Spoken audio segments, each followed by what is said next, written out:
Hello everyone, this is Sheba Joy. Welcome to my channel Zion Shekinah Official.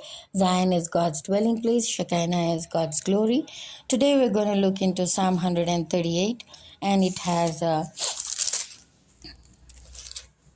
8 verses. Yeah, 8 verses. I'm going to read it from NIV version. I will praise you, Lord, with all my heart. Before the gods, I will sing your praise. I will bow down toward your holy temple and will praise your name. For your unfailing love and your faithfulness, for you have so exalted your solemn decree that it surpasses your fame. When I called, you answered me. Amen. What you greatly emboldened me. Amen. May all the kings of the earth praise you, Lord, when they hear what you have decreed. Amen. May they sing of the ways of the Lord, for the glory of the Lord is great. Though the Lord is exalted, he looks kindly on the lowly.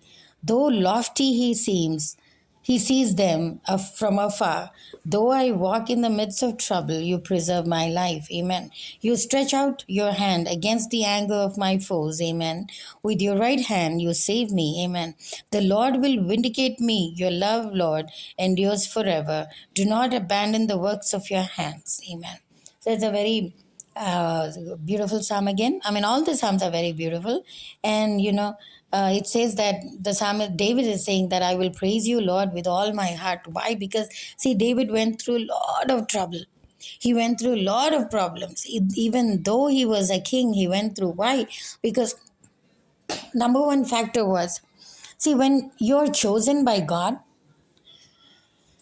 when we're chosen by God, there are a lot of problems. There are a lot of things, that devil puts on our path so that we can deviate, so that we can forget that path or deviate from that plan of God. So when David faced that kind of thing, and when David he faced tremendously from his enemies. And sometimes I would think, oh, he's a king. Why did he face so many things? He has his army around him, he has people, but yet, jealousy. Because everything about David is not exactly written in the Bible. Maybe his own people, like in the house, in the palace, they were very jealous of him.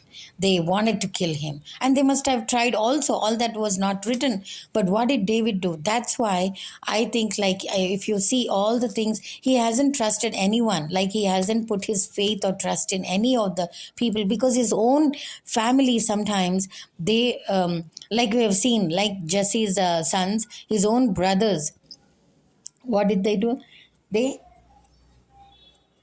they disowned him. They didn't consider him as brother at all, and they thought he was a servant for them. So that's one thing. And when he became a king, Saul was all the time. I mean, even before he became a king, Saul was against him. So I mean, a king was against him, and then probably his own messengers and his own.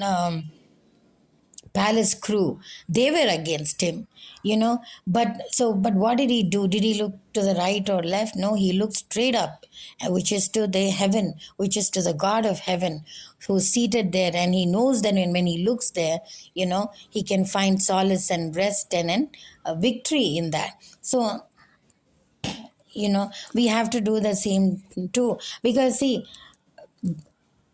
enemies are enemies, no doubt about it. They are surrounded all the time. They're all the time surrounded. But it doesn't mean that we have to look to them. Yes, it gets very disturbing, gets very this thing.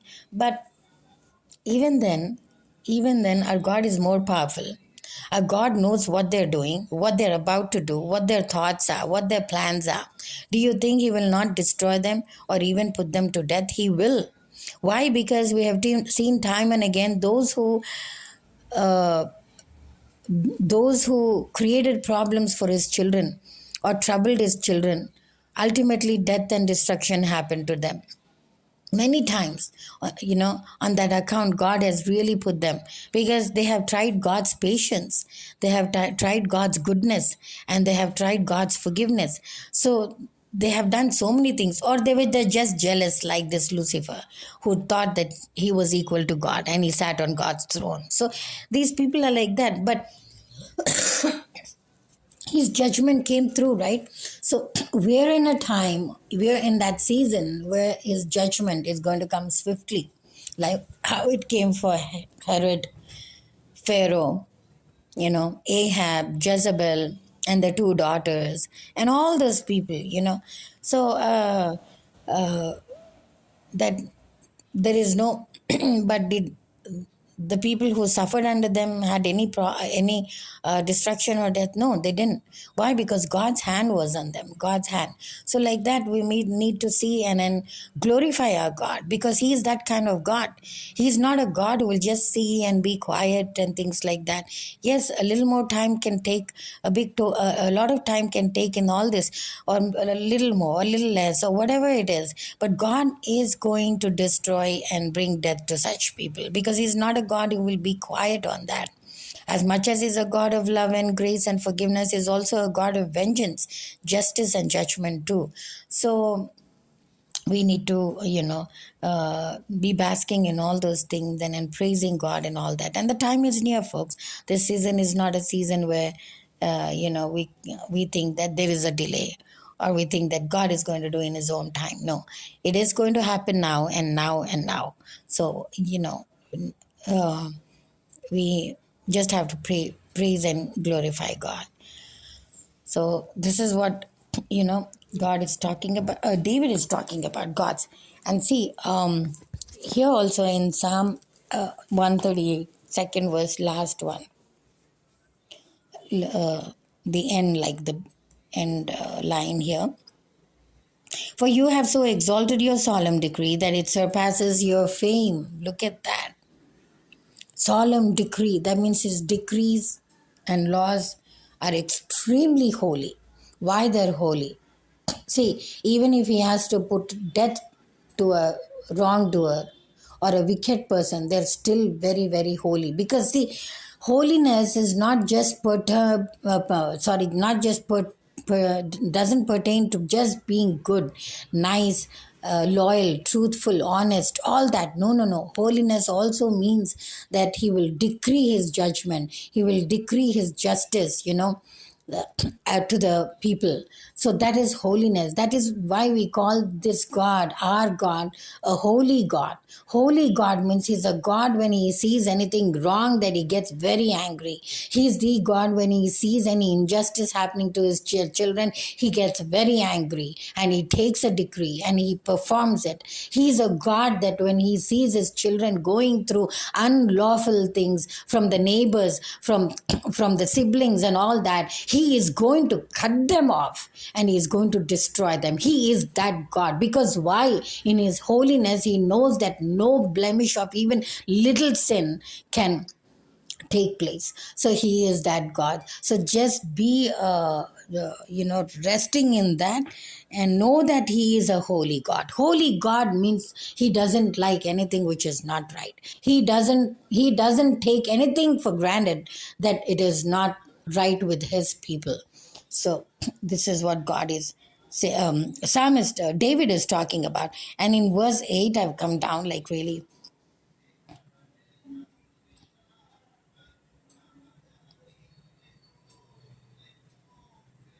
And also verse 6, and though the Lord is exalted, He looks kindly on the lowly. And who are the lowly people? Who are like very like obedient to God, who are suppressed by the enemies, who are sad, in their life, because the enemy is always like attacking them and all that. So in His eyes, He looks to them, He says He looks kindly on them. When God's kindness is poured on us, folks, just imagine what can happen. Victory to us and defeat to the enemies. So He looks kindly on the lowly, it says, and though lofty, He sees them from afar. Why from afar? He's in the heavens, and sometimes you may think, what will God see? How can God see? He's so far. No, it's not true. He is far, but yet He is very near. Why? His eyes all the time they see the earth. See, I think 2 or 3 months ago, I told about this vision, right, where I saw that God was seeing everyone on this earth. In his eyes I saw the world picture. And when I saw the world picture, I was like, why does, like, in our eyes we have pupil, we have iris, we have rods and cones and all that we can see, right? But when I saw God, when I saw him, Jesus, I saw that he was looking at the world. And then when I was seeing in depth in the world, he was seeing the countries, he was seeing the towns, he was seeing the cities. And in those towns, cities, and countries and nations, he was seeing their homes. And in those homes, he was seeing their people, each one. Like, I was shocked in those two eyes that, how God could locate one person in that home, each person in that home. So that is our God, that he sees, folks. Why? Because he created our eyes to see, and so he sees. Because he sees, he created us also with eyes to see. So that is our God. And what a magnanimous God we have. What a glorified God we have. To him be all the glory and all the praise and all the honor. So thank you so much. Amen. And thank you. In the end, again, David is talking about the Lord will vindicate me. Yes, he will vindicate. Verse 8. Your love, Lord, endures forever. Do not abandon the works of your hands. So Lord will vindicate. Why? Because when he created us, he knows that he also has to redeem us. He also has to give us a safe haven. So this is what our God is. This is who our God is. So may the Lord bless this word, and thank you for listening.